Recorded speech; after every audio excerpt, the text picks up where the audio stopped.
नमस्कार विद्यार्थियों, आज इस क्लास में हम परवा हिंदी कार्य पुस्तिका कक्षा 6 व 7 के कार्यपत्रक 18 के बारे में बात करेंगे। इससे पूर्व हमने कार्यपत्रक 17 को कंप्लीट किया है। आज हम कार्यपत्रक 18 की बात करेंगे और कार्यपत्रक 18 में क्या दे रखा है कि व्यवहारिक व्याकरण में लिंग परिवर्तन, आपको लिंग परिवर्तन को समझना है। तो लिंग परिवर्तन में आपको पहला प्रश्न क्या दे रखा है कि निम्नलिखित शब्दों के लिंग बताइए। जो शब्द दिए गए हैं इनको आपको लिंग बताना। लिंग दो प्रकार के होते हैं हिंदी में, पुल्लिंग और स्त्रीलिंग। ये जो शब्द दिए गए हैं इन शब्दों में आपको पहचानना है कि किस शब्द में पुल्लिंग है और किस शब्द में स्त्रीलिंग है, और इनका जो लिंग है इनके सामने लिख देना। जैसे सम्राट, सम्राट कैसा शब्द है? पुल्लिंग, तो हमने लिख दिया पुल्लिंग। आगे नानी, नानी कैसा शब्द है? स्त्रीलिंग। कौआ, कौआ है पुल्लिंग शब्द। नदी, नदी कैसा शब्द है? स्त्रीलिंग शब्द। कविता, कविता कैसा शब्द है? स्त्रीलिंग शब्द। इसी प्रकार आगे जो सोमवार है, सोमवार कैसा शब्द है? पुल्लिंग। हाथी कैसा शब्द है? पुल्लिंग। हिमालय कैसा शब्द है? पुल्लिंग। मोहिनी कैसा शब्द है? स्त्रीलिंग।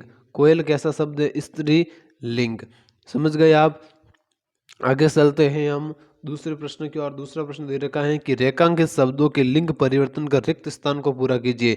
जो रेखांकित शब्द मतलब दिए गए हैं, रेखांकित शब्द हैं जैसे वर, पुत्री, गाय, मोर और लड़का, इनका लिंग परिवर्तन करना है। जैसे ये शब्द कोई पुल्लिंग में है, कोई स्त्रीलिंग में है, इनका आपको सेंस करके इन जो वाक्य में जो खाली जगह है इनको पूरा करना है। जैसे वर, रेखांकित शब्द क्या है? वर।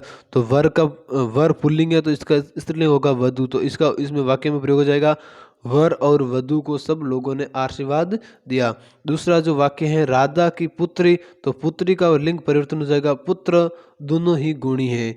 आगे तीसरा वाक्य जगह गाय हमें दूध देती है और, तो इसमें गाय का लिंग परिवर्तन हो जाएगा बैल खेतों में काम आता है।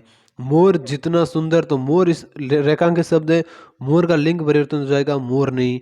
एक ही किताब में लड़का, तो लड़का कैसा शब्द है? पुल्लिंग। लड़का का स्त्रीलिंग होगा लड़की। इस प्रकार हमने प्रश्न नंबर 2 को कंप्लीट किया। आगे चलते तीसरे प्रश्न की और। तीसरा प्रश्न क्या दे रखा है कि टेबुल, पेन, किताब, घर, पेड़, गाय, बकरा, कैली, राह, कार्यपत्र, ये जो इस बॉक्स में शब्द दिए गए हैं इन शब्दों में लिंग साट कर लिखने। ये जो आदमी बना हुआ है या जो आदमी का चित्र है इसके नीचे तो आपको लिखने हैं पुल्लिंग शब्द, और ये जो महिला है इस महिला के नीचे आपको लिखने हैं स्त्रीलिंग शब्द इस बॉक्स में से। तो पुल्लिंग शब्द कौन कौन से हो जाएंगे? पेन, घर, पेड़, बकरा, कार्यपत्रक, राह, ये कैसे शब्द है? पुल्लिंग शब्द। और स्त्रीलिंग शब्द कौन से हो जाएंगे? किताब, गाय, कैली, टेबुल। टेबुल या टेबल, ये बात एक ही है। तो इस प्रकार हमने कार्यपत्रक 18 को कंप्लीट किया। धन्यवाद।